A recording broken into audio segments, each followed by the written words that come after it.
Hey guys, it's Jason. This past week, we lost a member of the awesome movie year family or listenership or group or whatever you want to call it.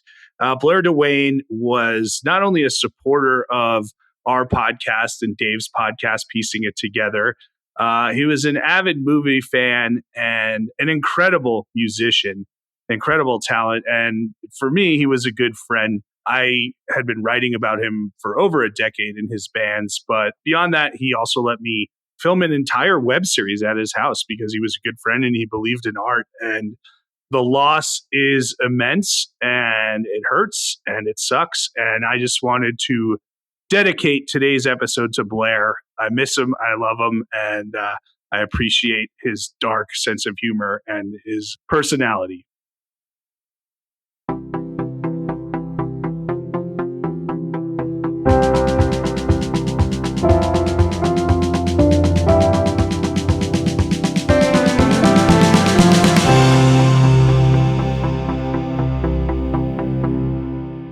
Welcome to Awesome Movie Year, the podcast where we take a look back at an awesome year for movies, which is every year.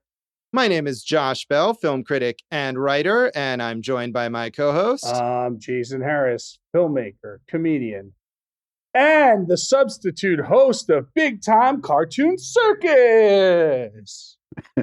I feel like you could, Jason. I feel like you could be a clown. You could definitely pull that off. Maybe I got to go to mime school with some of these guys. There's so many warring factions in this film that it's tough to pick a side. There are. I feel like you might not be as good at being a mime as you would be at being a clown. Oh, yeah? Yeah. That's just my thought on you, though. I don't know. Maybe I'm underestimating you. Maybe the worst art to do on a podcast is miming.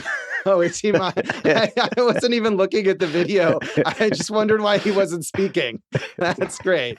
Way to go, Jason. Yes, this is really... You wonder why there's no podcasts about miming. And this is why. Because people just heard some silence and confusion right there. And now they're wondering what the hell is going on. Dave was with it. So, Yeah, obviously. I was looking at my notes and missed the whole deal. But what is happening here? Well, we're talking about mimes and clowns because we are talking about the films of 1992. And we are here at our cult classic episode to talk about Shakes the Clown, the directorial debut, writing and directing debut from Bobcat Goldthwait, who is also the star as Shakes the Clown. And this movie is something, I guess I could say about it. I mean, it's the true definition of a cult classic, right? I don't think the three of us, spoiler alert, are big fans of it, but it does have a rabid fan base.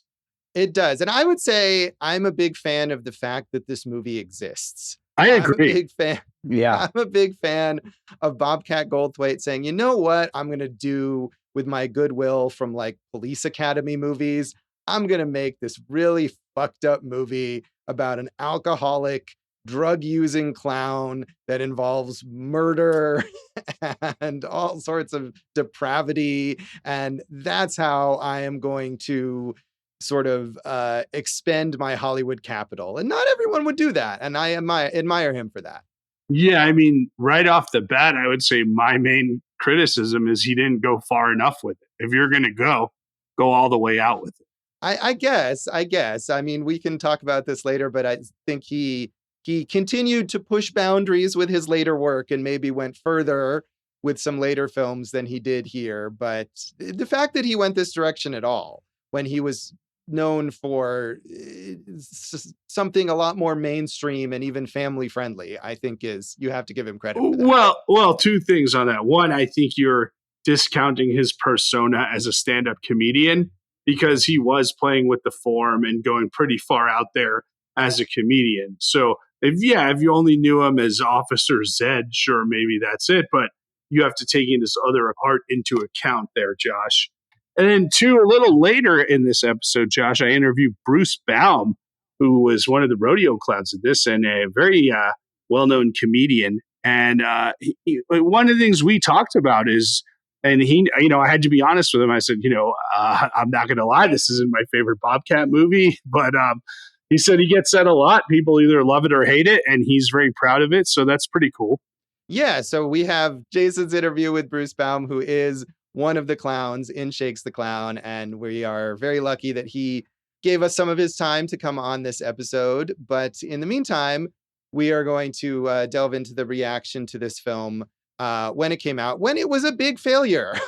Not only were critics kind of baffled by it, but it was not a financial success. It grossed only $115,000 on its $1.4 million budget, which is not a huge budget, but that is still not what you want as a box office result.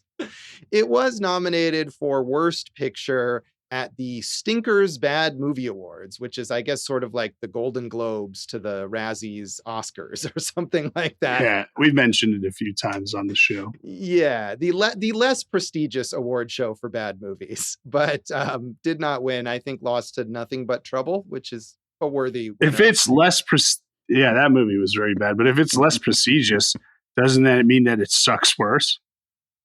I don't even know.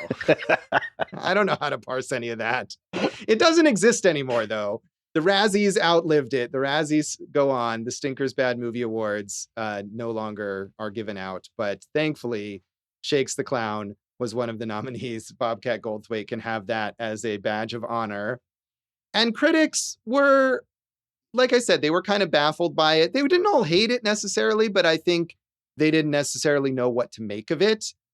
Roger Ebert, I love this about Roger Ebert. I didn't quote this part because I wanted something that was actually about the movie, but he spends like the whole first paragraph of his review talking about how much he hates clowns and how much he just doesn't want to be around them or whatever, which is really not what this is about. But in reference to the actual movie, he said, Bobcat Goldthwait, who wrote, directed, and stars, takes this promising idea and doesn't do much with it.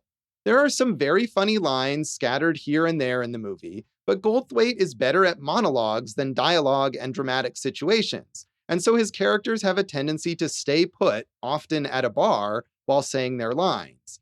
He sets up promising situations, such as the hungover drunk at the children's birthday party, and then doesn't know how to make them build and pay off. The rhythm of the movie settles into cutaways from scenes that aren't going anywhere. I think that's fair because you see Shakes at that first birthday party and like he's such an effective clown. And then when he's like kind of, at that next birthday party, you're just seeing a different side of him that you've never seen before. And it's like there's no setup for it. There's no kind of logic to what was already built towards it. So I have to agree with Ebert on this clown criticism. It does seem like it could be just sort of a series of sketches, although it then has a very serious murder plot, which I had forgotten existed in this movie, that suddenly gives it this weird sense of urgency that I think is at odds with the idea of it just being a series of weird sketches. Well, I think also, Josh, one thing that why it has such a cult following is because they treat alcoholism seriously, right? So that's a big thing there.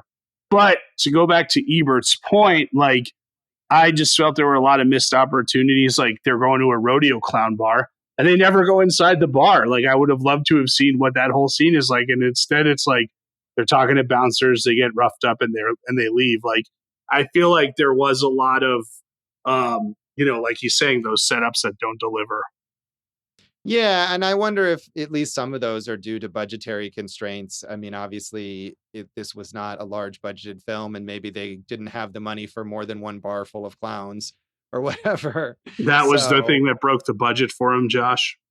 Yeah. I mean, they make that one clown bar, the one where all the party clowns hang out, and they don't have the budget to make a rodeo clown bar except the exterior. So that clown bar. I love that concept that there's like a bar where all these clowns just hang out when they get off. So, like as a fan of Bobcat, a lot of his other work, I just feel like this one just kind of fizzled where the other ones, see the promise all the way through. Right. And I think what Ebert is saying here, too, is that there's a fun idea there. And I think so, too, that there's a fun idea. Although I kind of wonder, on the one hand, it's like this is a one joke idea and can it carry a feature film? And on the other hand, maybe you wonder if Bobcat thought that too. And so he's like, we need a murder plot. And then that doesn't seem like the way to go with it either. So but again, points for trying, points for coming up with an idea that could be something and just doesn't quite get there. So, however, some people are on this movie's wavelength. As you say, it has a cult following now. And even at the time that it came out, there were some people who just got it or knew that it was for them. So Mark Savlov in the Austin Chronicle said, as you may have guessed, this is an exceedingly dark comedy. And much of the film's warped humor comes out of situations that in any other film would be pathetic. Shakes is like Tennessee Williams with polka dots and red rubber noses. It's this very sense of a reality just slightly left of center that makes Shakes the Clown work as well as it does. The film lags at times. Some of the gags seem hurried and ill thought out, but for a novice director like Goldthwait, there are surprisingly few of those rough spots. Well, Josh, as you know, I thought the most obvious comparison was to Tennessee Williams. So kudos to you for not going in the opposite direction. Mark Savlov there. You're not one of those hacks who's comparing it to Ibsen or Eugene O'Neill. You went right for Tennessee Williams. Yeah, but I mean, I think, as you said, this does try in its own weird way to take alcoholism seriously, right? Shakes has a legitimate drinking problem. He has these friends who care about him and want to help him, want him to get better. And spoiler, I guess, he ends up at the end of the movie committing to sobriety and attending an AA meeting and seeming to really understand that he has this serious problem that he needs to address. So within the context of this weird, dark clown comedy, there is something serious there that maybe compares to Tennessee Williams. I don't know. Josh, are you scared of clowns? I'm not scared of clowns. I don't think I find them endearing necessarily. Like Ebert, in that bit that I was talking about, he doesn't say that he's scared of clowns. He says he hates them. Like he just like kind of holds them in contempt. He says something about, he's like, even as a child, I knew that was just a grown man in makeup who wanted to get close to me, or something along those lines. And so he really has some serious hatred there for clowns, but it doesn't sound like he's afraid of them. So no, I've seen tons of horror movies with scary clowns, and they can be scary if you make them scary on purpose, but I don't think they're inherently scary. There you go. What about you? Are you afraid of clowns? Nah, I'm not afraid of clowns, Josh. All right. Well, unless they're snakes. There's a snake that's a clown. I want no part of that. Yeah, that's a weird image right there, like a snake with clown makeup on it or something. Stop, Josh, stop. I've given you an image in your mind that you can't do it. I can't do it. Okay, well, Chris Hicks in the Deseret News was not a fan of what is that? What does that even? Deseret News is the main daily newspaper in Salt Lake City. There you go. Not sure if this is a Mormon critic, but certainly the Mormon culture maybe was not receptive to this film. He said, Bobcat Goldthwait has written and directed an intended comedy for himself that is so devoid of laughs, it may just be mistaken for drama. Bad drama. Like Killer Clowns from Outer Space and the current Batman Returns, Shakes the Clown takes the familiarity we have with clowns as friends of children and laugh-a-minute caricatures and attempts to deflate it with dark humor. But there's nothing particularly inventive or clever about the way Goldthwait handles his own material. Shakes the Clown is sick, but whether it's a joke is a matter of taste. And this film is about as tasteless as they come. Again, I wish it was more tasteless. And I don't think also that Bobcat Goldthwait would take tasteless as like an insult here. I think he'd probably wear that with pride, that that's what he is aiming for. I was so excited because the first scene is like Shakes has a one-night stand with I'll say a cougar, right? And it's played by Florence Henderson, Mrs. Brady. And I'm like, yes, this is going to be awesome, right? Is talk about depravity. We're taking Mrs. Brady, America's mom, and turning into her into an older lady on the prowl who's just sleeping with clowns. And then I just felt like that's where I wanted the tone to stay. Yeah, and then he gets peed on by a child. So he's certainly pushing boundaries, pushing buttons right there. So you wanted him more sleeping around with older ladies rather than having this like sort of sweet girlfriend who is unusually devoted to him. I like Julie Brown, but she's very wasted in this film. Yeah, she is. And I don't know what they're going for with her character who has this weird like lisp or speech And that's of all some that kind. I like. That's all. There's like 3 beats to her. She can't pronounce the R's. She pronounces R's as W's. She wants to be a bowler and she loves shakes. And it's like none of those really kind of deliver on where they could. So I mean, obviously, I guess her love for shakes plays out in the end. But the rest, and you know, they do reference the bowling thing, but I didn't think that really was, you know, worked as well as it could either. So. No, and I think this movie creates this whole weird subculture about clowns, and I felt like he was sort of hinting that there was an equally weird subculture around bowling that the Julie Brown's character was involved in, but we never really explore that in any way. She just kind of references it occasionally, and it's mainly used as a thing for her to blame Shakes not paying attention to her because he doesn't listen to what she has to say about her bowling efforts or whatever. So missed opportunity. Right. Her best friend's Kathy Griffin and she's in cooking school, but she can't do anything right. And that's like her whole character. Like, I can't make a souffle and I hate shakes. And it just feels like everything was just a surfacey sketch of something that could have gone deeper to me. Right. And it could have been also more sketch-like. We could have had like a sketch about weird bowling people and a sketch about like a crazy cooking class or something like that. But he does want to tell you this semi-emotional story about Shakes and his recovery and make you care about whether Shakes' girlfriend is going to stay with him and support him and all this stuff. And it just does not. It really does not work. I don't think that the emotional bond, I don't think that Bobcat Goldthwait and Julie Brown, as talented as they are in some ways, are the people to carry like the emotional bonding of a couple in a film. It just doesn't work. I mean, again, we've seen him pull these things off in later films and you know, kind of really cement the relationships between people. So, you know, maybe this was just a step he had to take to get there. Right. And I think when he does that, though, he's not the star of those films. Sure. Usually. So that's maybe something holding him back. But also, you know, I watched Joyride leading up to this, which is good. You should watch it. It's him and Dana Gould, and it's you know, kind of those two on the road, and it's like a documentary of just like, hey, we're in the car and we're talking, and then they're telling jokes at like these clubs around you know, the country. And Bobcat was saying like, you know, I didn't realize why I was so depressed until I realized it was because I didn't want to be famous, right? So the reason he went back to behind the scenes stuff was because he just didn't want to do all that stuff that he was doing. You know, he was opening for Nirvana and doing pretty big stuff there. So yeah, I mean, I think it's got less to do. Maybe this was the only way to get it financed was for him to star in it, because you know we have a part for Marty Fromage in there, which is Robin Williams. What a year! Aladdin and this and Toys. This is our third. I mean, you know, so yeah, I forgot that he was in this, as you say, uncredited or credited under a pseudonym. But yeah, he's everywhere in this season of Awesome Movie Year. Yeah, this is the year of Robin Williams, but you know, maybe that's what he, you know, and obviously we know they were great friends, but maybe he's like, yeah, I'll come work for 2 days. Maybe he couldn't get someone of that level to work to, you know, star in it. So maybe he had to. So.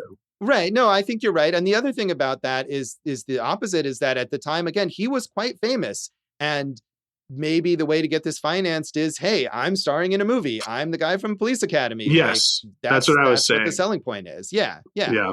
So not just that, I thought what you were saying is that he couldn't get somebody more famous to star in. No, I'm saying that he was, you know, he was the famous guy at the time, right? Yes.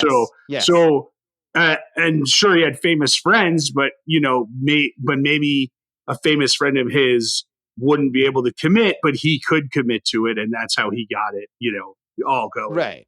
So. Right. Yes, that does seem likely, but it makes sense that he has thrived behind the camera, especially as he's stepped back from being in front of it, and that seems like it's his strength, and like you said, it's probably what makes him happier and more fulfilled. So that's lovely. Yeah. So Josh, also in 1992, Robin Williams voicing Fern Gully. Oh, I've seen Fern Gully. I think it's the last rainforest. Yeah, I'm pretty sure I saw that in the theater, but I Yeah. don't think I want to revisit it. Anyway, back to Shakes the Clown. Speaking of seeing movies in the theater in 1992, Jason, that is a thing that you did? I thought I must have been mistaken. There's no way that, I would have seen this as a 12-year-old, right? There's no way my mom, well, I guess she would have. So I talked to my brother, who was 10 at the time, and I was like, I have this recollection of us seeing Shakes the Clown in the theater. And he's like, yeah, that happened. So this did happen. This was the thing that happened. And I was probably pretty excited about it. And I ended up feeling the same way, that it just didn't come together the way I had hoped. So at 12, did you, because I was going to say, you were sort of correcting me that Bobcat Goldthwait wasn't just known for the Police Academy movies at this time. He also had this successful stand-up career. But of course, for me at 12 years old, all I knew, I loved the Police Academy movies for some stupid reason. And that was all I knew, was he was the guy from Police Academy. So as we've established, I believe in some other episode, I think it was in the Wayne's World episode, that you were much more culturally sophisticated than I was. Yeah, that's clear. 12. I'm now also. Were you a fan or familiar with Bobcat's stand-up at the time, or did you just watch him in Police Academy? I did know. I probably knew him more as a personality than I did as Officer Zed. I had seen like some of the Police Academy stuff, but I think I knew him as just like one guy who talks like this, wearing leather suits and just eye makeup. And I loved the stuff that he wore on stage back then. But I didn't really know his jokes. I just knew he was like, a personality the same way that Charles Nelson Riley was. Jason at 12, big fan of Charles Nelson Riley. Sure. Oh yeah, those one-liners on Match Game repeats, they still hold up. So they do indeed. Well, I did not see this movie in the theater in 1992, nor did I see it for many, many, many years later. But Bobcat Goldthwait was a friend / sort of associate or whatever of the people who ran the Cine Vegas Film Festival here, and then ended up working with the Las Vegas Film Festival. And so they had brought him in at various times with his later films, and just as sort of a panelist. And they would always get him to show up because he's a great storyteller and a great presence and a famous name or whatever. So one year at the Las Vegas Film Festival, maybe it was an anniversary of some kind for this movie, and they showed it at the festival, and I saw it because I thought, well, I've never seen it, I should check it out. And at that time, I hated it. Like, I looked at Letterboxd, I gave it 1 star. And I don't really feel that strongly negatively against it now. I don't really think, like you were saying, Jason, it doesn't work. It's an interesting idea that he just can't pull together.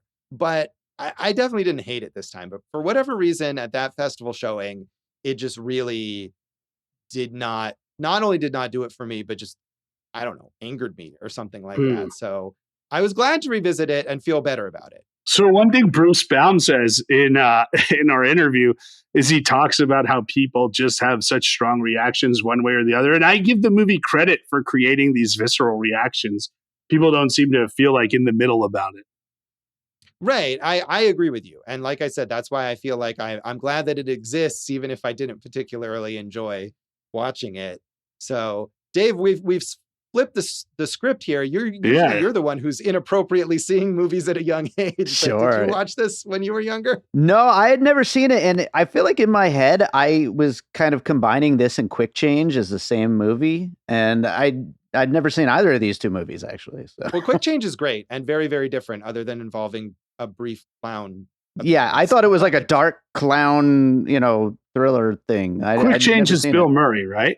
Yeah, Bill Murray. That's the only movie that Bill Murray ever directed. Right. He co-directed that one and also stars in it. And yeah, he plays a bank robber, and he's disguised as a clown at one point in the beginning, I think. But then, right. Yeah, that is a really good movie, though. Yeah, another cult classic we could have included Bobcat for might have been Hot to Trot, where he plays the voice of a racehorse. No, see, I looked this up because I think we were talking about it, and I was confused. Bobcat does not play the horse's voice. He plays the person that the horse talks to.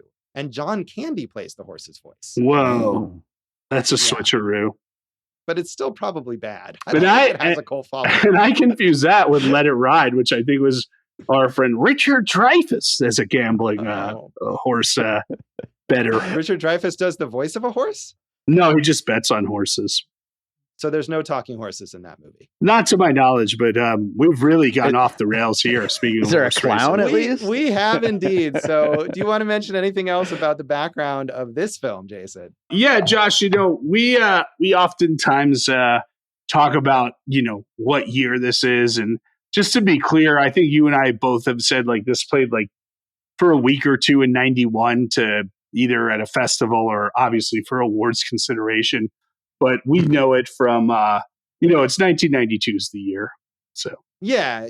I don't think it even necessarily played for a week. I think it may have just played at a festival or two in late 1991 and was commercially released in 1992. So yeah, sometimes that's questionable depending on how you count release dates. But yes, this is a movie when it failed at the box office, it was 1992. So that's what's important. There you go. There. So we'll come back in a moment and talk more of our general thoughts on Shakes the Clown.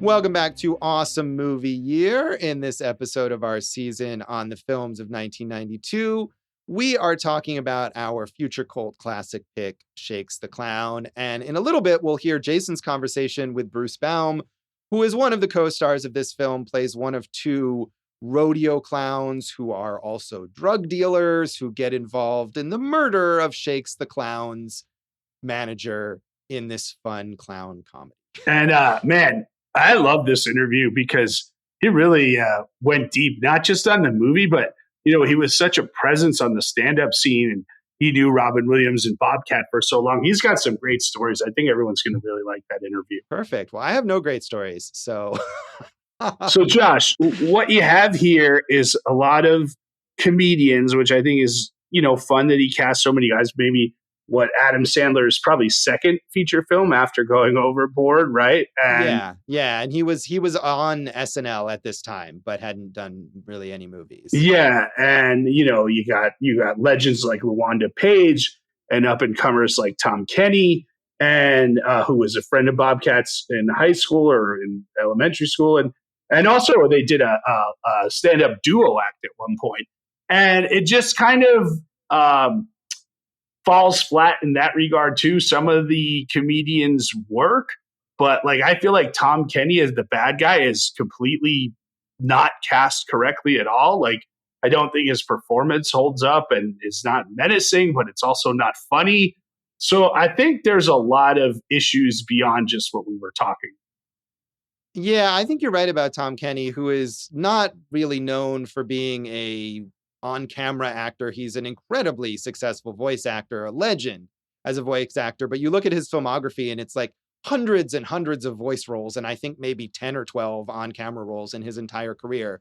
So yeah, he seems miscast, and maybe it was because, like you say, he was Bobcat's friend, and this is a limited budget film, and Bobcat is casting people that he knows who want to do him a favor or something like that, will work for low rates or whatever that might be. But yeah, I think you really hit it there, that he's not menacing or scary or dangerous seeming, but he's not funny either, really. Like as a character, I mean, part of his character is that he's not funny, right? That's the whole idea, is that he's a crappy clown who's not funny. And that's why all the other clowns resent him, because he gets to host this cartoon show, even though he doesn't have the talent that the rest of them have, allegedly. None of them really seem like they're all that talented. Well, Shakes does at that first party, right? But then you don't see. True. But then that, promise goes out the window, Josh. All that promise Yes. that Shakes showed. Well, the idea is that at that second party, right, they're forcing him to be sober, and that's right why he can't perform, because he can only be great when he's drunk. I guess so, but that wasn't really clear in the first half of it. It was that he liked to be drunk, but in that first kids party, it didn't feel like he was too drunk. It was just felt like you said, he was either hungover maybe, or just showed up late because he was, banging Mrs. Brady or whatever. But it didn't feel like anything like that.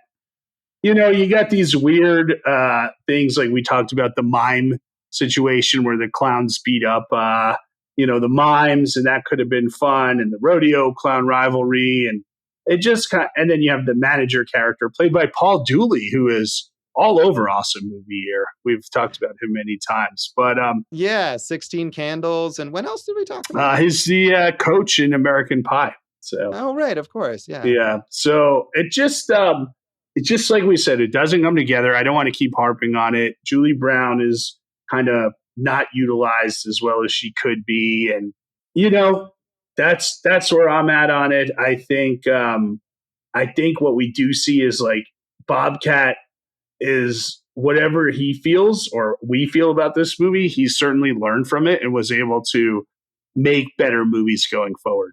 Right. He did make better movies going forward. And I don't know, I should have looked up but he's not disowning this film or saying that he doesn't like it necessarily. No, you said they did a special screening of it. I'm just saying Right. Yes. I look at it as like, hey, even if this was a failure, which I'm not saying he's saying, even if this didn't come together or we know it was a financial flop, I think you could see there was potential and lessons learned that he was able to utilize going forward. Right. No, I agree. I mean, you can definitely see that there's potential. And I think in the lessons learned, maybe in terms of working on plotting better and also maybe in terms of realizing that he doesn't need to be the star, that he's able to cast other people and he can just write and direct, and that might work out better. So, yeah, I mean, it took him a long time to get back to narrative filmmaking. He didn't make another narrative film for 15 years, probably at least in part because this movie had been a flop. But by the time he did that, he certainly was in a better position to make something worthwhile. That was when he made Sleeping Dogs Lie in 2006. And yeah, I wish I mean, like I said, I was glad that I didn't hate this as much as I did the first time. I wish I was able to like it more. I feel like this is the kind of movie that, because it's kind of out there and dark and off-putting, that I would like in a lot of cases, that I would really be into. And the kind of movie that you tell people like, oh my gosh, you have to see this movie. It's so crazy. It's so weird. You've never heard of it, but you got to watch it. And yeah, I'm not there. I like the idea of this whole like subculture in this town, the town of Palookaville, the fictional town, where there are quite a lot of clowns, more clowns than a town really needs, I think, but that they have this whole subculture with their own bar. And like you said, the rivalry between them and the mimes, it made me think of like vampires and werewolves on What We Do in the Shadows, where they're like these rival gangs, like West Side Story style or something like that. And they have to fight each other.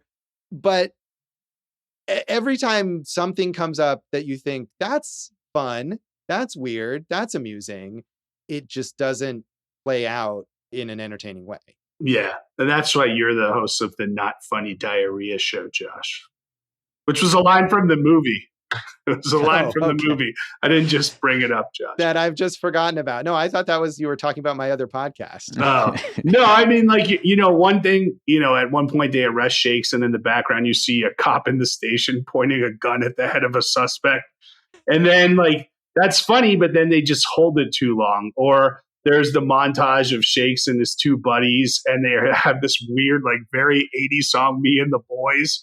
And like that goes for a little way and then it just doesn't.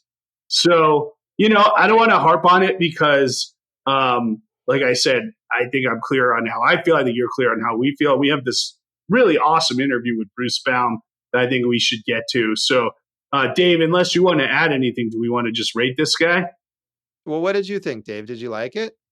I'm kind of in the same boat as you guys. I mean, there's things about it that I liked. There's a few really funny moments. I thought Sandler was surprisingly good for an early role. Like, he kind of shows promise, as somebody who could be a comic actor, But otherwise, yeah, a lot of it just kind of falls flat. I thought this was not. I thought he was just at one very heightened note. And I would actually love to see these two repaired now and see Bobcat direct a movie starring Sandler at this point in time. That would be interesting. And I will say, as someone who's generally not a fan of Adam Sandler, I also found him more appealing in this movie because he's not sucking up all the energy and making himself the center of attention, which I feel like is what he does. You mean when he stars in movies that are based on characters about him? Like, it's not just that, is that, no matter who is the star of a movie, you're not the only, very rarely are you literally the only person in the movie, or that there's no there's no story around you or whatever. And I just feel like he sucks all that up a lot of the time. And so here where he was, I mean, I don't know if subdued is the right word, where he's playing this crazy clown or whatever, but he's a supporting character and he plays it as a supporting character. Right. I appreciated that. But I'm with you, Jason. I think Bobcat would be interesting. You know, one thing that Sandler does in his comedies, at least, is he just kind of hires the same guys to direct them over and over again, people who clearly just defer to whatever he wants. And so Bobcat is more of an auteur. I would be interested to see what he would do with Adam Sandler. I mean, we're seeing a lot, between Hustle and Uncut Gems. And Josh, if I may just counter your argument,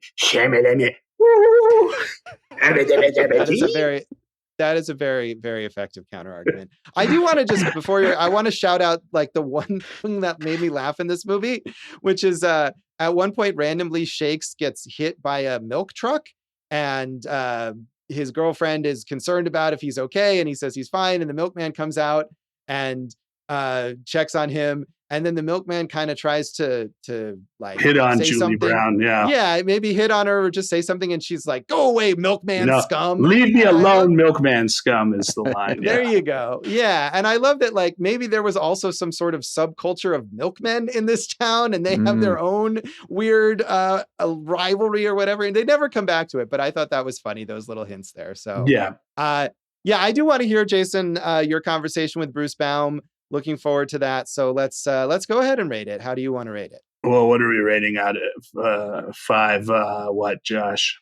I don't know. 5 murder weapons with Shakes the Clown engraved on them. Well, those are like bowling pins, right? Or juggling. I guess they're bowling pins. Right. 5 murdery juggling pins. I gave it 2. Sorry, don't like it. I'm very happy that I got to talk to Bruce Baum about it, though. Yes, I'm with you. I'm going to give it 2, which like I said, is an upgrade from my last rating. I am happy that it's there. I'm glad that people do appreciate it. It is not for me and it doesn't really work, but I'm going to give it credit with 2 murdery bowling pins. Dave, how would you rate this? I actually went 2.5. I think I'm just giving it a little extra credit because I like that something this crazy exists, even if it didn't all work. So. Right. I feel like that's maybe been a theme with a couple things this season, at least with like Man Bites Dog and maybe that's it. But crazy movies that you have to appreciate that someone actually made the movie. Yes. And that's always a cool thing to me. So we'll come back in a moment then and hear Jason's chat with Bruce Baum.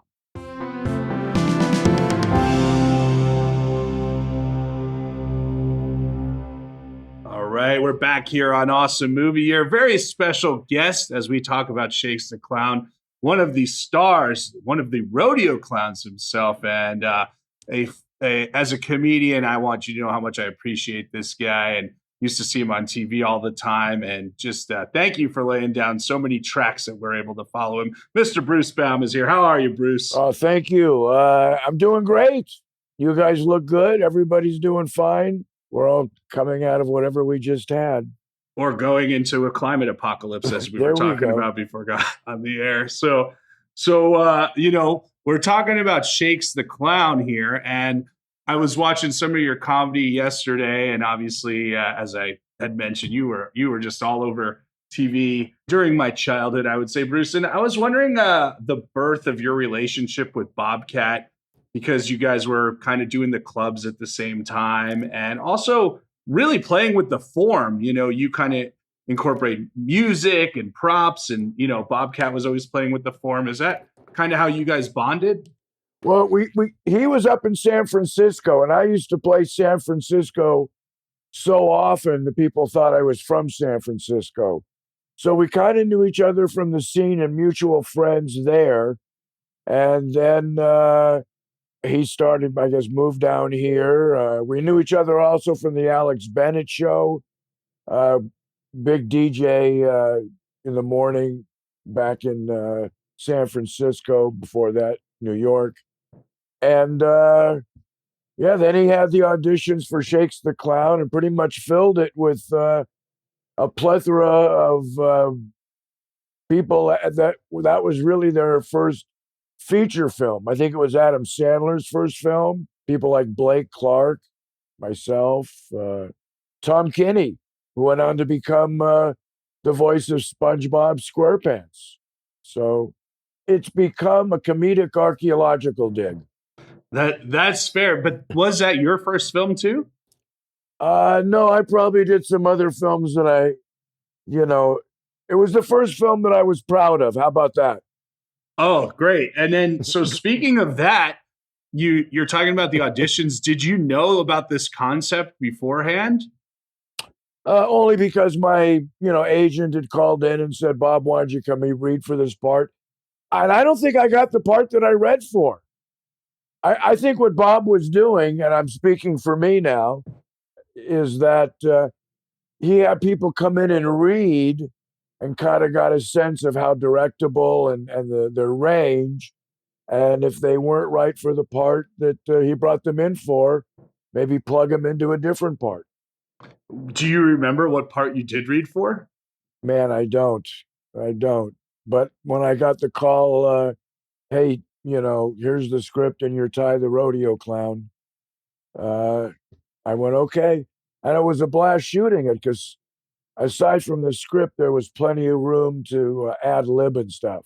So talking about that, what about when you first kind of like read the script or kind of learned about the concept? Because it's such a wild, crazy movie. What did you think? Well, you can read a script two different ways. I can hand you a script and you could read it a la Jerry Lewis, and someone else might read it very Woody Allen-esque, so it's pretty much your interpretation. Knowing Bob, I just knew it was going to be in left field or at least straddle the foul pole.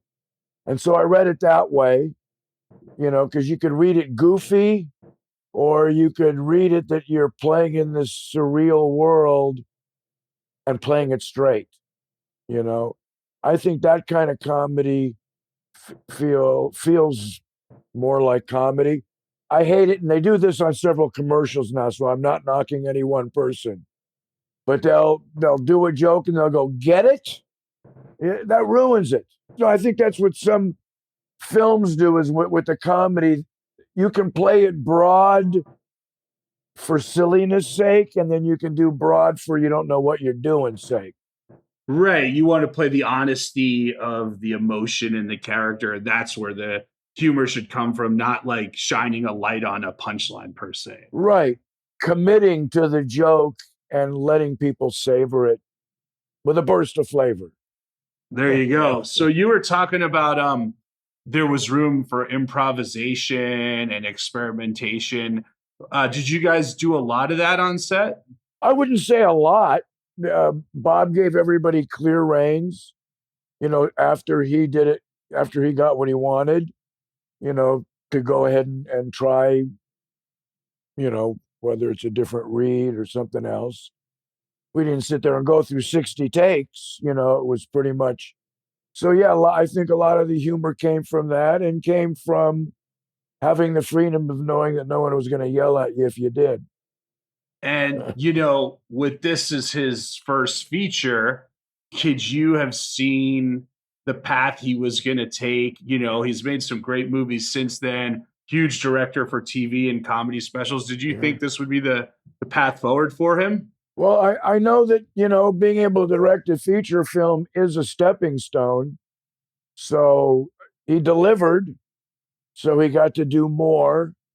And Bob's pretty much he's always stayed true to himself in the projects he's chosen and done. So it's always admirable when you see an artist, whether it's music or comedy or anything, that stays true to what they want to do.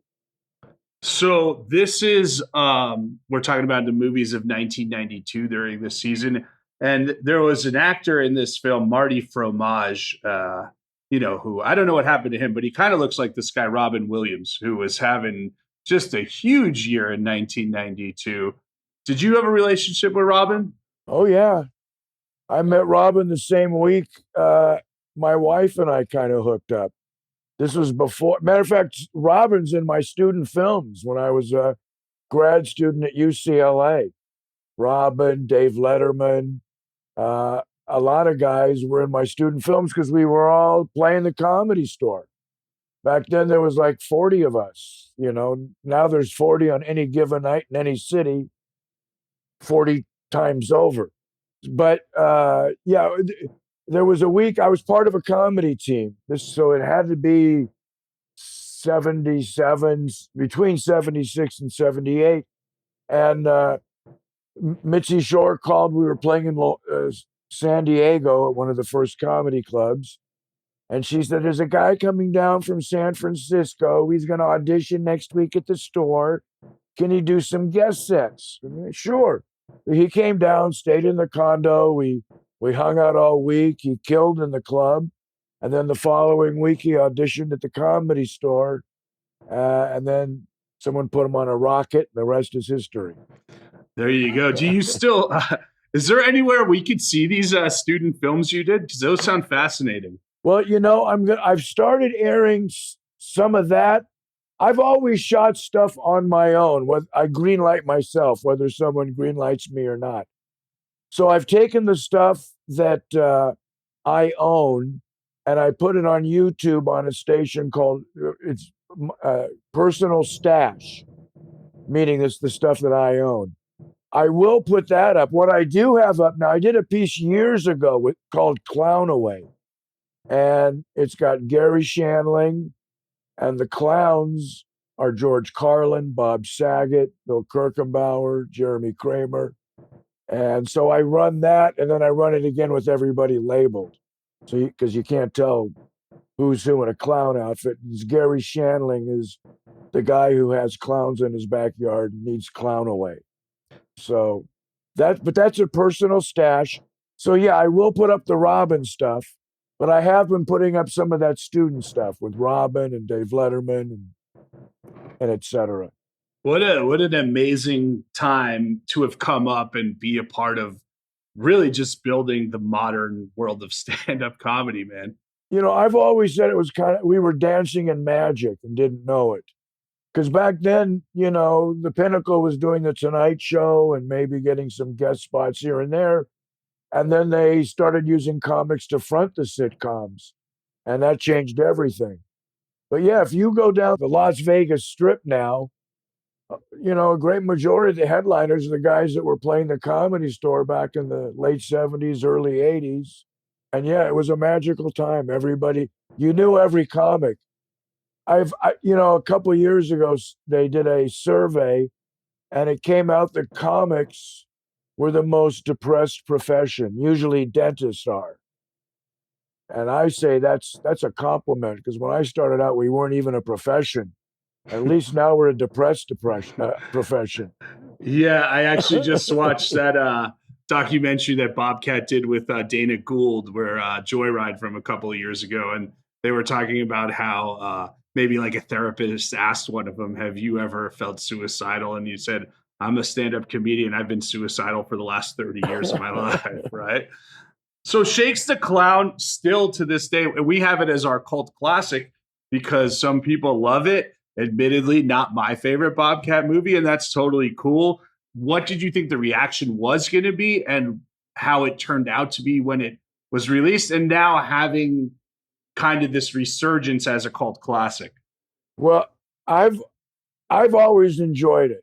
But I was in the middle of that comedic maelstrom of a lot of guys at different points of their career. Some guys at the beginning, some guys just above the beginning. And it was a lot of fun. But I'll tell you, I was playing in Las Vegas, and it was when Shakes the Clown came out, and Bobcat was on the morning shows, because a lot of the clowns were coming down on it, saying it portrays clowns in a terrible light, and how dare he. And while I was playing at the Riviera, there was a clown convention going on. So downstairs in the Grand Ballroom were different booths with, funny glasses and noses and honks and guys selling their acts and, performing. So there were clowns everywhere. So I told the MC, don't say I'm in Shakes the Clown. because half the audience is going to be clowns and regular, Anyway, so I'm up in my room and an earthquake hits. I think it was the big one that was centered like around Big Bear, but Las Vegas shook. And I wish we had cell phones back then, because right after they said clowns or they don't use that kind of language, you hear in the hallway, holy shit, fuck, what are we going to do? And I open up my door and there's clowns, like half of them are still in their suspenders. Some of them are underpants and big clown shoes. And they're all, fuck, shit, what am I going to do? And I've been through enough earthquakes that I just kind of wrote it out. But I thought it was kind of ironic if I could have played that while they were disclaiming that they use that kind of language. Yeah, that's why. That's a wild story, and you're lucky that they didn't say that you were in Shakes the Clown, because we've heard of comedians getting tomatoes thrown at them, but never like a cream pie thrown at them on stage or something like that. So. And I can tell when someone walks up, that it's going to be about Shakes the Clown, because they'll have an expression on their face and go, "Oh my, you're in my favorite film." I know, or my least favorite. There's no middle ground on that film. So, but I can tell by the look on the face. Here it comes. That's actually like a huge compliment to the film, that it's creating a visceral reaction one way or the other. No one's really in the middle of it, right? Right. You either watch the whole thing or you're out early. It sounds like it was just a great experience. It was like a several week hang. I was still doing Comic Strip Live. I was a regular on Comic Strip Live. Every week I either did a video piece or an on-stage piece. And I couldn't get them to, at that time, Adam Sandler wasn't, I don't even know if he was on Saturday Night Live at that point. But we pretty much did episodes of Comic Strip Live that were almost like HBO specials, because it would be Bobcat and Tom Kinney and Blake Clark. And I couldn't get Adam Sandler on the show. Now look at how it's like Spielberg trying to pitch Close Encounters. Right. Or Lucas getting all that Star Wars ownership because everyone thought it was too big of a risk. Did you think, speaking of Sandler, when around this time, like, there's that whole story of the old Tonight Show booker who said, you're not right for this, but you're going to be a huge star. Did you think that, there was that potential for him to explode like he did? I learned there's a potential for everybody, but yes, I like the guys that are like off. And so that's why I kept saying, I used to go into the Comic Strip Live, you got to put Adam Sandler on. Well, we're not crazy about him. I go, forget about you. Look at the crowd. So, yeah, that's... One other comic I wanted to mention from the movie who, kind of was one of the trailblazers was LaWanda Page.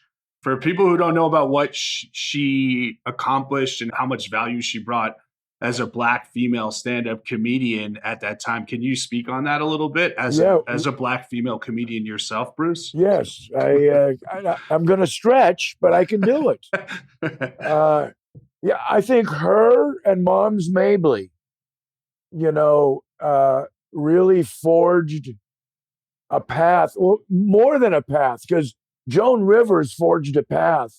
These guys, blazed a causeway, because a lot of times whenever you want something, whether it's political or private or, socio, is the big burst isn't going to be widespread, but it initiates enough people that the path behind them can grow bigger and bigger. So they preceded Joan Rivers and stuff, and they probably gave her a path because she seemed tepid, probably. Her and people like Toady Fields probably seemed tepid compared to LaWanda Page and Moms Mabley. So yeah, I think what they did is they expanded the mainstream. The same way Red Fox and Richard Pryor and Lenny Bruce didn't make that kind of language accessible, whereas Richard Pryor and George Carlin, and after television success, Red Fox made it accessible. It was no longer listening to a record in a back room or something like that. You had said this was the first movie you did that you were proud of. Do you have another movie that you, from your film catalog, that you want to recommend for our listeners? Well, let me not recommend this one. This is actually a film. Norm Macdonald told this story on the Daily Show, so you can also see him tell the story. But I also know when people have seen this film, it was called Candyland with a K. And the expression I get when I know someone's seen that is, hey, you know what? I was in a hotel room last night, and I know here comes Candyland. And that's, Norm told the story about back in the day where now, by the way, this is a tits and ass film, and I was the only one that didn't get naked. So, that's, and I'm still ashamed. But it was one of those films they would show that you'd pay for in a hotel room, but it wasn't X-rated. It was just hard R. And it had a playmate. Sandahl Bergman was in it. She was the star. Remember her from Conan and the Barbarian? All right. Okay. So Norm said he was in his room, and he said he was trying to, how am I going to put this?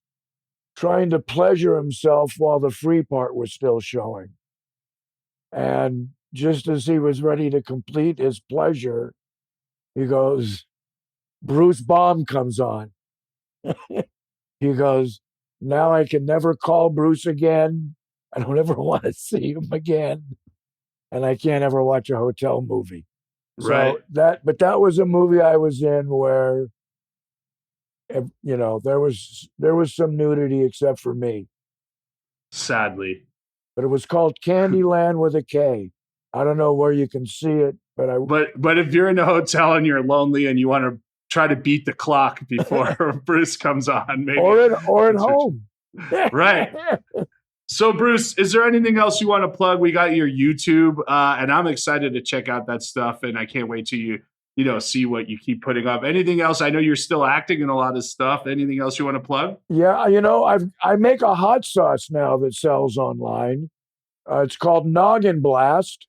I grow the peppers myself. I grow them organically, and all the other ingredients are certified organic. And it's at nogginblast.com. Right now available. Well, you may be watching this 20 years from now. So we've got flavors like currently ghost pepper with massive garlic and cherry serrano. And then I also have a seasoning that's not too hot, but there's a dehydrated habanero pepper in every one, kind of like a worm of tequila. So you can crumble it if you want to make it even hotter. So that's at nogginblast.com. And then, Personal Stash, season 1 is up. Each episode's like 3 minutes, so you can binge watch in 2 shits. So it's called Personal Stash. Awesome, Bruce. Well, I appreciate you. Like I said, everything you've done in the world of stand-up, and this was a fascinating conversation. Thanks for being on. Awesome movie year. And make sure everyone get your Noggin Blast while you watch your Personal Stash. And you can also hook up with me on Instagram at Bruce Baum Comic. Perfect. Thanks, Bruce. Thank you.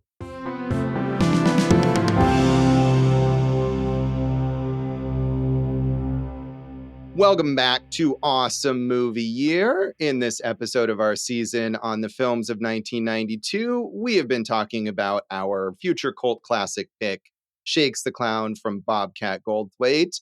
And you just heard Jason talking to Bruce Baum, who is one of the co-stars of this film. So thanks again to him for giving us some of his time. Yeah, not just, what a Josh. What a. He's left Jason speechless. Man. No, Josh, he dropped so many cool things, not just about the movie, but just about that history with him and Robin Williams and Bobcat. Like, it really set a scene at an amazing time for stand-up comedy. So very cool to hear from Bruce. Yeah, absolutely. And of course, part of the legacy of this film is all of these people that Bobcat Goldthwait worked with and continued to work with on his later films. As we mentioned earlier, I think it took a while for him to return as a director of a narrative film, in part because Shakes the Clown was not a huge success. He continued working as an actor, as a stand-up comedian, doing a lot of voice acting as well, which he still does. But it wasn't until 2006 that he made his next film his next narrative film as a director with Sleeping Dogs Lie. And Jason, you were talking earlier about thinking that this movie doesn't go far enough, but certainly later Bobcat films go pretty far, I would think. Yeah, and I think Sleeping Dogs Lie and World's Greatest Dad, especially World's Greatest Dad, execute those to the highest levels we've seen from Bobcat. Do you want to tell everyone what the plot is if they haven't seen Sleeping Dogs Lie, Josh? Yeah, the plot is that a woman has had sex with her dog in the past, and her is it boyfriend or fiance? Yeah, it's not current. Right. It's something she did once, and she's not exactly proud of it, but she tells her boyfriend, or he finds out somehow, and he just says it. She just says it like, it was a thing I did. It was college, right? And then it's like him dealing with it and everything like that. So yeah. Did you ever hear that urban legend, Josh? When you were a kid, when I grew up in Jersey, there was always an urban legend about the girl who was horny and she thought she was alone, and so she put peanut butter on her genitals and she walked the dog downstairs, and then all of her friends and family were there to throw a surprise party for her. It's a great Jersey urban legend. I've not heard that as an urban legend, but of course people have had sex with their dogs. Like, it's a real thing. It's not just an urban legend. It happens. Okay. I mean, world's just out there. World's Greatest Dad is Robin Williams, who's like a failed writer, and his son kills himself and writes this suicide note or something, and his dad like takes credit for it and becomes like a famous writer out of it. And that's a really good movie. That is a really good movie, and a really good dark performance from Robin Williams. And a movie that I thought about recently related to a movie that Dave loved so much called Not Okay from this year. I don't know, Dave, if that movie came up on your Piecing It Together episode, but certainly a lot of similarities, I think, between those two. It did not, but I remember you mentioning it, and yeah, it's a great, that would have been a good one. Yeah, giving Dave some extra puzzle pieces. There you go. After that was God Bless America, which I don't think worked as well. He also did a found footage movie, Willow Creek. But right now it feels like he's really just in a groove as a television director and a director of comedy specials. He's just doing so many of them. And then, he directed Marin, a lot of Marin. He directed a lot of these Jimmy Kimmel Live. He was the main director there for a while. And he had that show Misfits and Monsters, which I know you watched, Josh. Yeah, that was a fun show. And that was more than a lot of that TV directing or even the stand-up specials where he just comes in as the director for hire and does a good job, but is not like the main creative force. But Misfits and Monsters was a show that he created, and I think probably wrote most, if not all, of the episodes. And it was a good balance between like Willow Creek, his found footage Bigfoot movie, which is just a straight up horror movie. It's not a comedy in any way. And then the comedy stuff he's done, the Misfits and Monsters, was kind of a horror comedy mix. And I thought it was fun. It disappeared without a trace. Nobody seemed to watch it or pay attention to it, but I kind of enjoyed it. And, look, we said this isn't his best performance on camera or behind the camera, but on camera, I mean, I've mentioned Tapeheads on this show, One Crazy Summer, Scrooged. He's been in a lot of classic 80s films. Yeah, he was a really big star in the 80s. We may forget that because he spent so much of his time behind the scenes since then and hasn't really been interested in being on camera very much. But like I said, I was, for some stupid reason, a huge fan of the Police Academy movies and watched all of them that were around when I was a kid. And I certainly was very familiar with his work in those films and was just as amused by him as by Michael Winslow and his weird mouth noises. So, well, clearly you aren't the only one. They made so many of them. But yes. I do like a lot of Bobcat's stand-up and would recommend that as well, Josh. I don't know if I've seen much of his stand-up. I've seen him talk about his films in person. Like we said, he had a relationship with the Cine Vegas Film Festival here. I remember going to a screening of Sleeping Dogs Lie, where I think, Jason, did you go to that with me? It was like a special. I did. Yeah. And he was there talking about the film. You know, I think I was there too, guys. Oh, wow. Okay. Well, we didn't really know each other back then. I think we didn't really know. Yeah. We didn't know Dave then, but it was destiny for us to one day have a podcast and talk about that. I feel like we were possibly 3 of the 8 people who were there or something. I remember it being very, very sparsely attended, and Bobcat just kind of hanging out in the front of the theater, answering people's questions very graciously, being extremely nice to everyone. Josh, I have a question for you. You know, we've mentioned there's a lot of comedians in here who, you know, were maybe got their acting starts. Did this guy Adam Sandler go on to do anything afterwards? No, nothing. Absolutely nothing. Definitely don't look for any Adam Sandler movies. There's nothing for you to see there. You won't find anything. Yeah, it's interesting to see Sandler here in this film when he was not a nobody. I mean, he was on Saturday Night Live, but he was getting a chance to be in a movie here from veterans like Bobcat Goldthwait, which was something that he was looking for. And like I said before, I think where he's there to serve someone else's film rather than be the main focus. And I like that more, really. Yeah. All right. Josh, we've talked about how Tom Kenny, you know, was probably as famous a voice actor as there's ever been. SpongeBob, and he plays Heifer on Rocco's Modern Life, and which I love that show. Blake Clark has been in a lot of those Sandler movies. He was on Home Improvements and Boy Meets World. And after Jim Varney died, he took over the voice of Slinky the dog in Toy Story. Oh, yeah, I can see that. Yeah, Julie Brown, we know, very talented. Bloody Birthday. And then Earth Girls Are Easy were her big movies in the 80s. And of course, The Homecoming Queen's Got a Gun. You remember that music video, Josh? I do, yeah. She was a big like musical parodist, I guess, for a brief moment. She was like the female Weird Al. You remember Medusa, Dare to Be Truthful? Yeah. That came out at the same time as this. And it has Bobcat and Tom Kenny. And I haven't seen it since back then, but I loved it in the 90s. That does not surprise me at all that Dave was a big fan of that. So why did she stop? Is it like there's only one Weird Al and you can't even be the female Weird Al? Because she hasn't put out, I think she put out one album at one point, maybe in 2010 or something, but otherwise her music parody career ended in the 80s. I remember The Edge, the short-lived sketch comedy show with Wayne Knight, Jennifer Aniston, and Tom Kenny, who was also in that. One of Charlie Kaufman's first gigs too, as a writer. Wow, yeah, that was something. I might have watched that. I remember that being on Fox at a time when on their Sunday nights when I watched all of their weird short-lived shows like Whoops, the sitcom about the post-apocalypse. I remember. Good stuff there. So yeah, I feel like Julie Brown is like the definition of like everything that she's done in various parts of her career is just cult following after cult following. That's what she does. She also does a lot of voice acting these days, and used to be confused with Downtown Julie Brown because they were both on MTV in the 80s. Thank you for that. Speaking of cult followings, Kathy Griffin's had a nice little comeback since her, she held up the severed head of Donald Trump and it killed her career. Not the real Donald Trump, just in a picture. Right. And it didn't really even kill her career, just for like a little bit. I don't think she reacted well to that either. She didn't handle that well.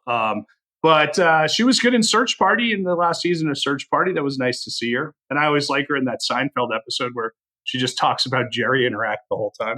Yeah, I like Kathy Griffin. I think I've seen her do stand-up. I think I've seen her live possibly at one point. And I saw her with you. It was not very good. Okay, well, there you go. That's why I wasn't sure that I remembered it. But in general, I do enjoy her. She was good on Search Party, and she has a weird energy to her that I appreciate when she shows up in a show or a movie.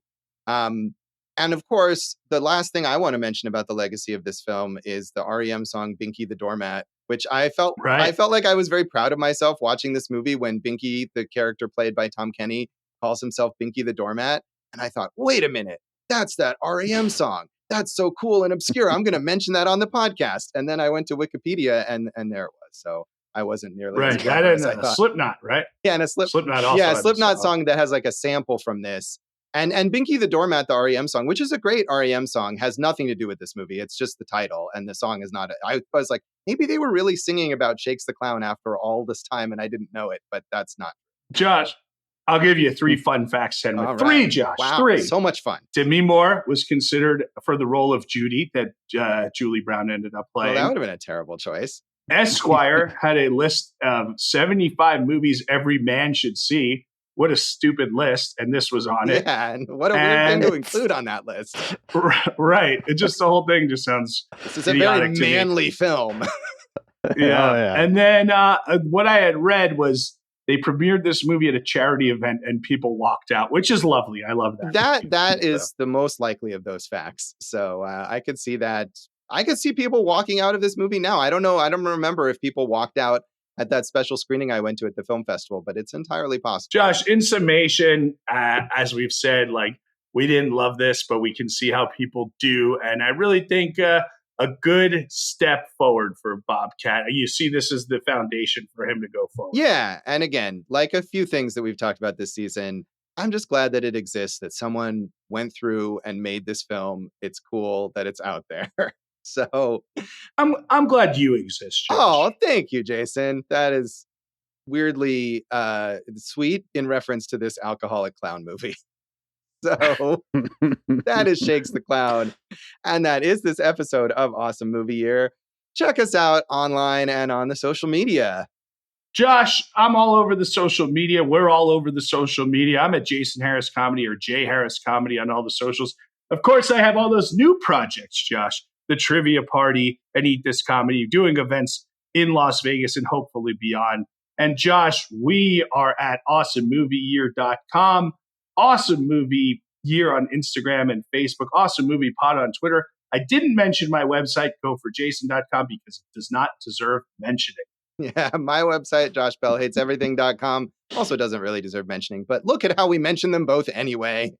I am also at Josh Bell Hates Everything on Facebook, and at Signal Bleed on Twitter, and at Signal Bleed on Letterboxd too, where you can also check out Jason's Letterboxd at Go for Jason, right? Yeah, that's a good one, Josh. Yeah. I vote for that. Check that out. And thanks again to our guest, Bruce Baum, whose YouTube you can check out for some cool videos and stuff like that. So check out the Bruce Baum YouTube channel.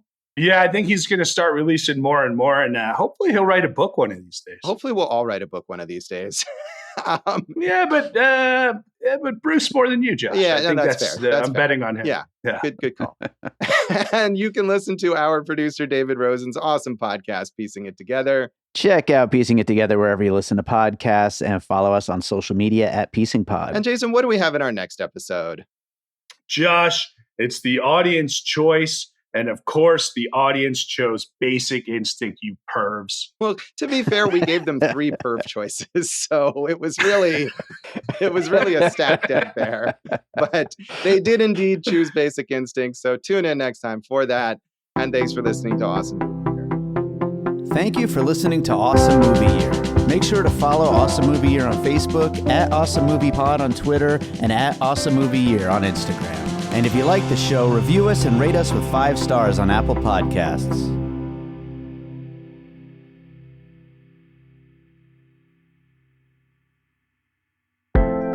An All Points West production, produced by David Rosen in Las Vegas.